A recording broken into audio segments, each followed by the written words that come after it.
everyone, a very warm welcome to my channel. I am Shanti and this video is a fourth in a series of videos that I am making based on a book called Lies My Doctor Told Me by Ken Berry. Now this particular video is inspired from the chapter Exercise is Good but it doesn't help much in weight loss. Now even though the chapter is about exercise and weight loss, I am not going to be talking much about either of them. So rather it is about consumerism and defining our health goals, our personal customized health goals. So why is this defining goals important and how is it related to consumerism? So I will share a bit of my journey so that you get an idea where I'm going with this. So when I first started my health journey, I was in a position of quite poor health. I would get infections regularly. I would fall sick more often. And this sort of created conditions in my life where I would not be able to do anything. I was stuck in a certain kind of life and I wanted to move beyond it, and my health was not allowing me to do that. I was constantly trying to just take care of myself falling sick, and then I would get a little better and I would try to do something, then I would fall sick again. So all of these things. And at that point in time is when I started my health journey, and reading them obviously created a lot of difference in my life. Once I started understanding why this was happening, what are the various factors, I clearly improved. But over the years, what happened is there was a sort of anxiety and panic that was created within me that I am not doing things perfectly. So there are a lot of things that need to be done to create good health, to create perfect health, right? And I would feel that I am inadequate or I'm not doing enough because I'm not doing all of those perfect health routines. So that is what created a lot of anxiety and panic within me. And I started questioning a lot of things like, oh, why do I want to do this? What do I want to do with this good health? And this sort of led me to understand a very important point, that we all have our own individual personalized goals.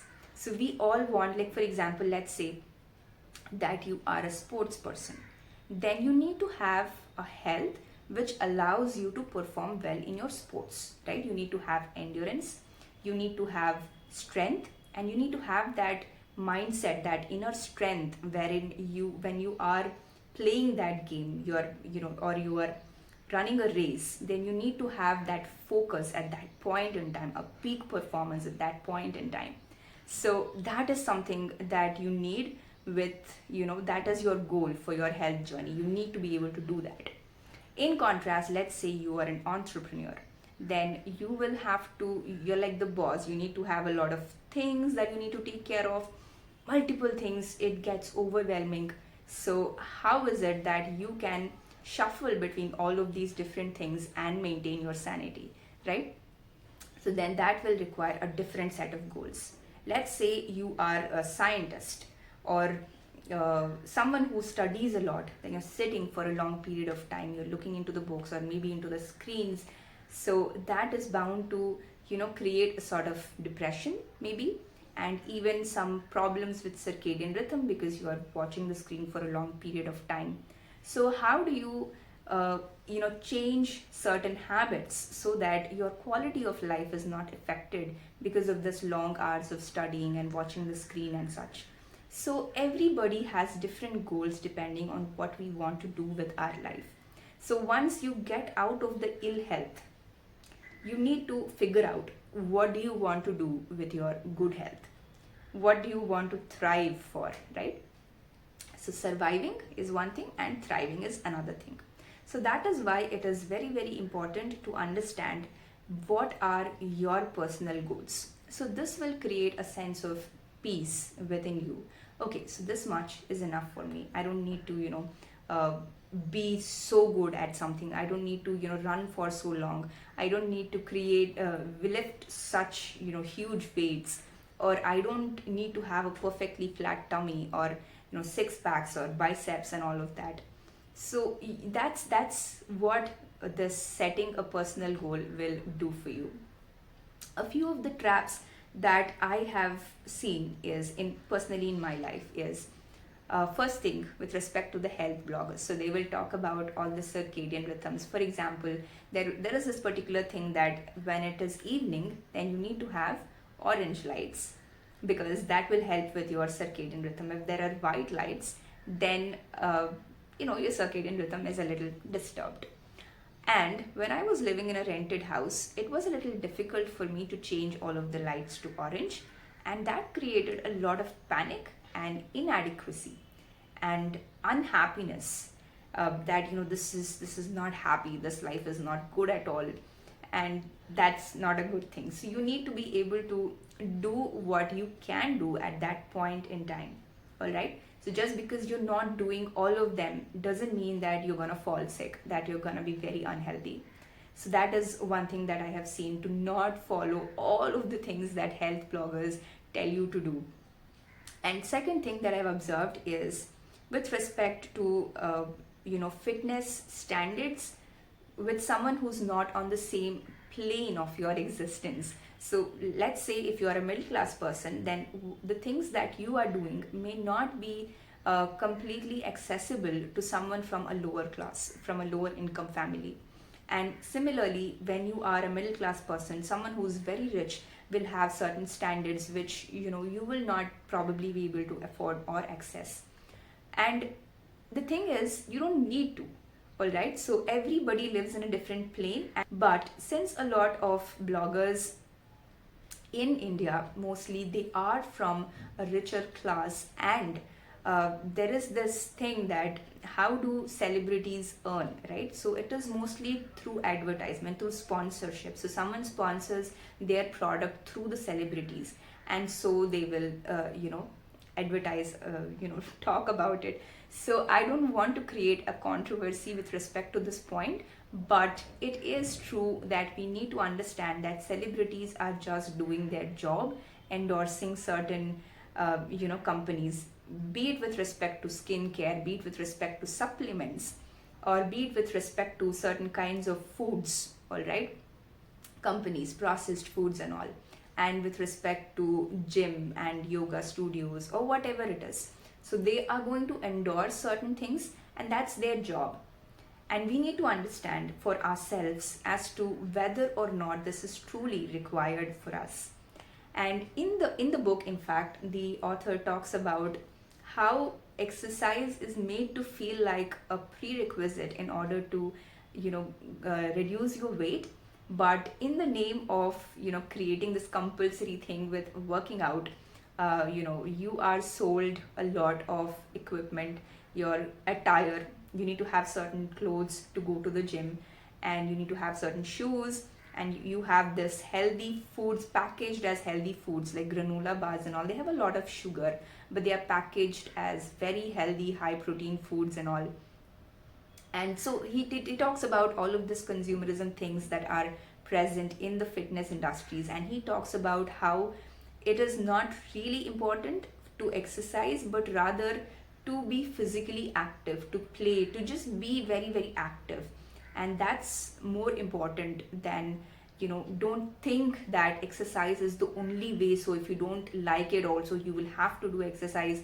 So don't, subscribe to that kind of thinking. That's what the author talks about in this particular chapter.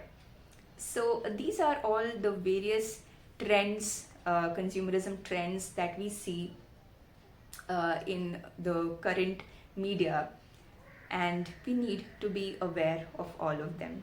So what can you do in order to escape this consumerism traps? So you just have to remember a few things while on your health journey.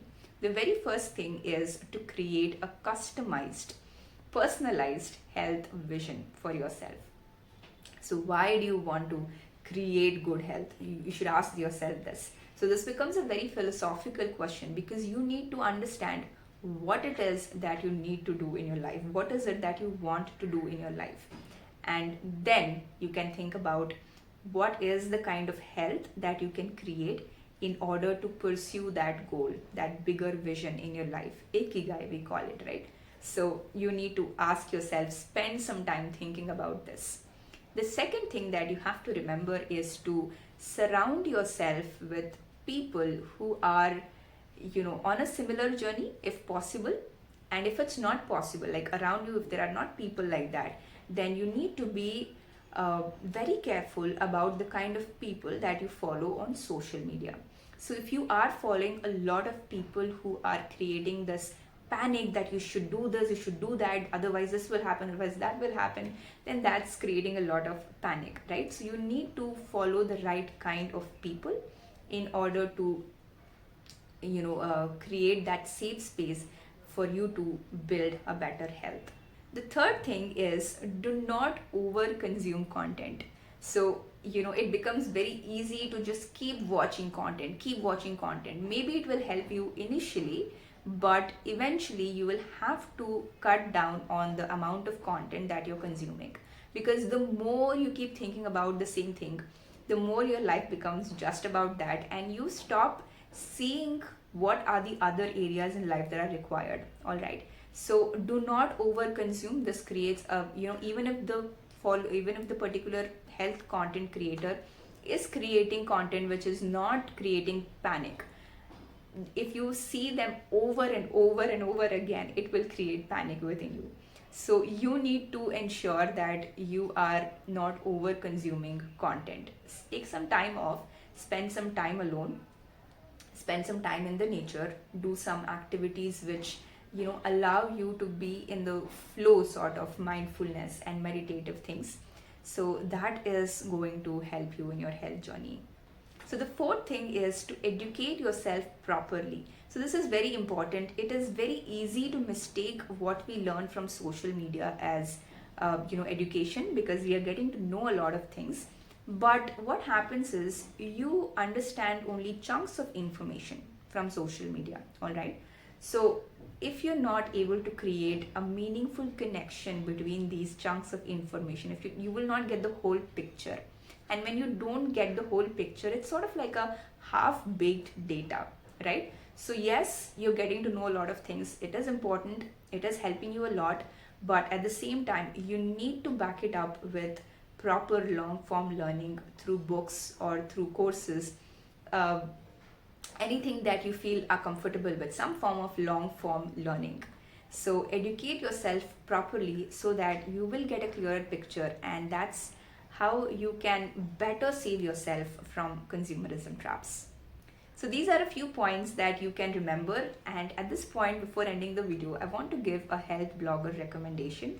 So this particular blogger is called Cook with Angelica, and I will leave the link for her in the description box. So the reason I am recommending her at this point is she is currently posting this kind of content. Like, she was someone who would post a lot about you do this, you do that, and all of that, but she is coming out of this thing. She is talking about how this perfect things have caused her anxiety, and how she wants to create a more accepting attitude in her life, and how that is actually making her happy.